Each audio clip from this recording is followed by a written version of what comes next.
Good afternoon. Well, we just had a meeting with the Secretary General, Antonio Guterres. Very useful, helpful meeting. We spoke about a diversity of issues, and especially about the situation in Venezuela, which has been censored in many ways by the media all over the world. Venezuela, after the election of the National Constituency Assembly, is in peace. The opposition was defeated by the democracy, by the votes of the people. More than 8 million Venezuelans elected the National Constituent Assembly that is working with the constituted powers, with the executive, with the parliament, with the electoral power, with the citizen power in Venezuela.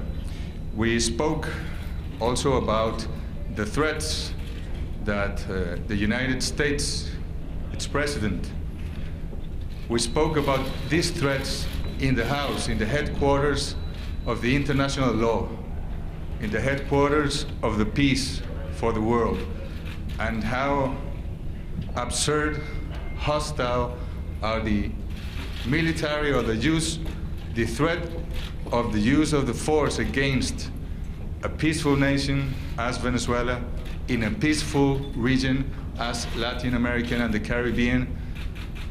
We impose no threat to the world. And of course, the sanctions, the supposed sanctions that today the United States government, with an executive order, have also announced. Maybe the United States is trying to promote a humanitarian crisis in our country. That's what they try. What do they want? They want to starve the Venezuelan people? What is it they're looking for? We really don't understand, or we understand nothing. President Maduro has been really constant with the intention of having relations of mutual respect with the government of President Donald Trump. He has tried to contact, to talk. He is going to send a letter to President Trump. We believe that in the 21st century, in this world, all the issues have to be solved through dialogue, through diplomacy, and not through threats of war. This action, these financial sanctions announced today, are the worst aggressions to Venezuela in the last 200 years, maybe. Maybe after the Spanish Empire was defeated by our liberators, by Simón Bolívar, this is the worst aggression, the military threat and the economical and financial threats. And our people is going to stand together, and by the use of diplomacy and by any other means, we will defend, we will protect our people and the people of the Republic, the Bolivarian Republic of Venezuela, are going to stand up and are going to say that Venezuela has to be respected, and that any country in the world has to know that the Venezuelan people are free, that the principles of the international law have to be respected by any government, and especially by the United States of America, and that there's a country which is free, which has its democracy. We're going to elections, regional elections, next October. Then we have local elections for mayors in Venezuela. Next year we have presidential elections. It's a democracy. And I don't know what the United States is trying to make a strange case about Venezuela, but we're clear of our position, and we're going to defend our people and our democracy with all the means that we have. Thank you very much. ¿Qué respuesta tiene Venezuela a estas sanciones, y además de la reunión con el secretario general, qué otras actividades tiene previsto o ya realizó acá en Naciones Unidas? Nosotros, todas las amenazas que hemos recibido por parte de los Estados Unidos tienen su respuesta. En primer lugar, la procura del diálogo. Hablando se entiende la gente civilizada.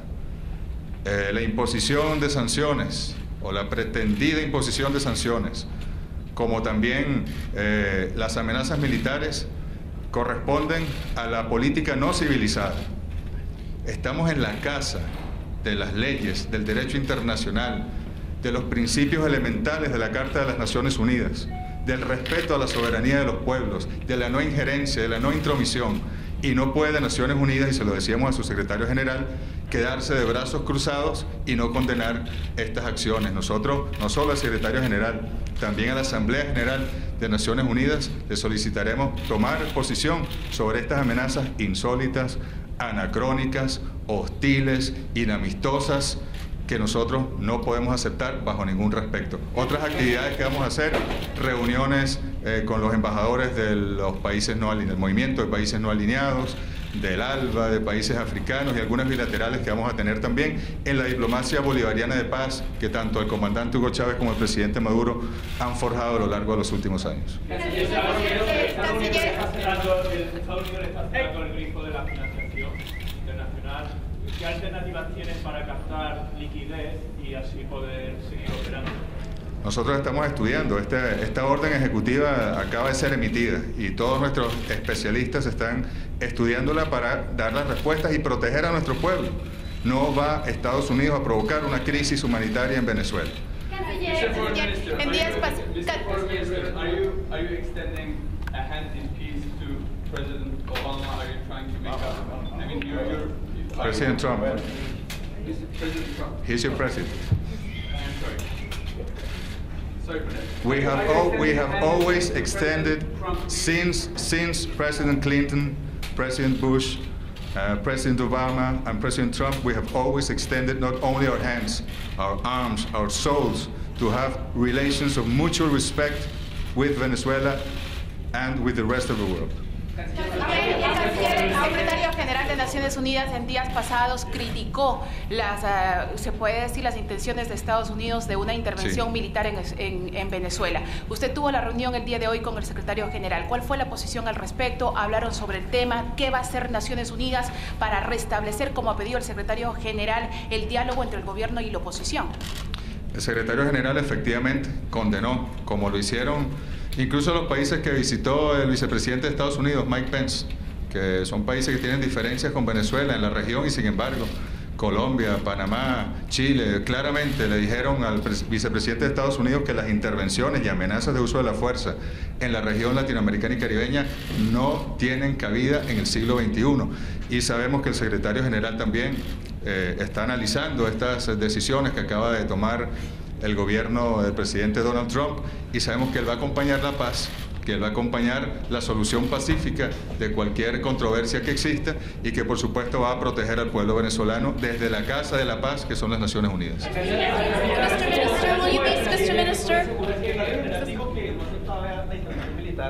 También dijo que no se aceptaba el autoritarismo. La región en Latinoamérica también ha superado el autoritarismo. Absolutamente. ¿Qué le respondió usted a eso? Pareciera que la dictadura existe por parte de este tipo de sanciones unilaterales a los Estados Unidos y que Estados Unidos quiere ser el autoritario y gobernar a los países en América Latina. El autoritarismo está descartado en todo este continente y nosotros jamás aceptaremos. Nosotros acabamos de venir, como les decía, de un proceso en el cual votaron 8 millones de venezolanos, habiendo ese día violencia, barricadas, secuestros, urbanizaciones, paramilitares en la frontera con Colombia persiguiendo a los votantes. 8 millones de valientes venezolanos y venezolanas salieron a votar, 42% del padrón electoral. En pocos países, en una elección incluso presidencial, se dan esos porcentajes.